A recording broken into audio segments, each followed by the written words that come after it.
pemerintah lebih mendahulukan komitmen-komitmen yang memang sudah dibuat di awal.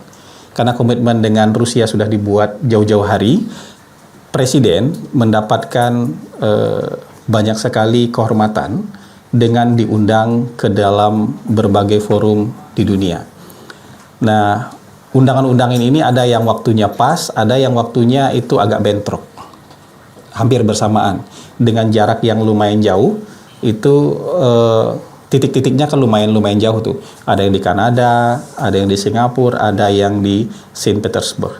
Nah, pemerintah kita tentu menghargai undangan-undangan ini karena ini sebuah kehormatan terhadap pemerintah Indonesia, sekaligus juga menunjukkan betapa pentingnya Indonesia di dalam kancah global.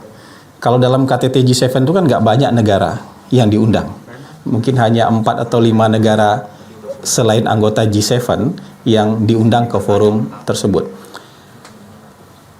Undangan lain juga seperti itu. Nah, undangan dari pemerintah Rusia untuk menghadiri Saint Petersburg International Economic Forum mungkin sudah dari beberapa bulan yang lalu. Mungkin sudah dari bulan Maret atau April, dan sudah dipersiapkan lama. Presiden juga akan berpidato di sana. Waktunya bentrok, waktunya beririsan dengan waktu pelaksanaan G7 Summit di Kanada. Sementara undangan dari pemerintah Kanada itu baru awal Juni kemarin, ya.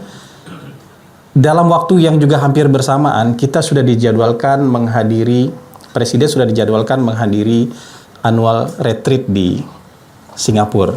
Dan dalam kunjungan ini juga mungkin akan menghasilkan lebih dari 10 kerjasama yang sangat strategis juga buat bangsa kita. Jadi di antara pilihan-pilihan ini, kemudian pemerintah lebih mendahulukan komitmen-komitmen yang memang sudah dibuat di awal. Karena komitmen dengan Rusia sudah dibuat jauh-jauh hari, komitmen dengan pemerintah Singapura juga sudah dibuat. Ini kan jadwal tahunan dan juga sudah dipersiapkan lama. Mungkin yang perlu ditekankan dari pertanyaan tadi, kita ini kan politik luar negerinya bebas aktif. Jadi tidak condong ke blok manapun. Kita tidak melihat dunia hitam putih. Jadi spekulasi-spekulasi semacam tadi, kayak cenderung ke blok ini, itu tidak ada. Karena kita mendukung semuanya, kita akan bergabung dengan berbagai forum, dengan berbagai klub di dunia, berdasarkan kepentingan nasional kita. Bukan berdasarkan hubungan baik atau hubungan buruk negara-negara lain. Jadi kalau kita bergabung dengan BRICS misalnya, bukan berarti kita lebih condong ke salah satu blok.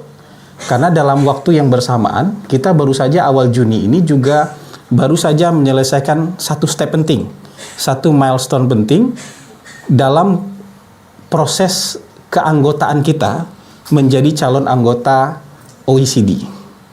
Kalau OECD kan ada Amerika, ada negara-negara Eropa di sana. Nah, di saat yang bersamaan kita menjadi anggota BRICS, dan di saat yang bersamaan kita juga dalam proses menjadi anggota OECD. Jadi nggak condong kemanapun. Kita akan bergabung dengan klub yang, kalau klub-klub internasional itu, ya, klub-klub multilateral itu memberikan keuntungan strategis kepada bangsa kita, kita akan join. Kalau tidak memberikan keuntungan strategis kepada kita, ya kita mungkin tidak akan join. Kita kan juga aktif dalam G20. G7 ini kan bagian dari G20 dan kita aktif. Kita juga aktif di dalam APEC. Di APEC itu ada Cina, ada RRC, ada Amerika Serikat. Jadi kita sama sekali dalam pendirian politik kita yang bebas aktif tidak akan condong ke salah satu blok. Kita akan bergabung ke blok ekonomi. Ingat, blok ekonomi.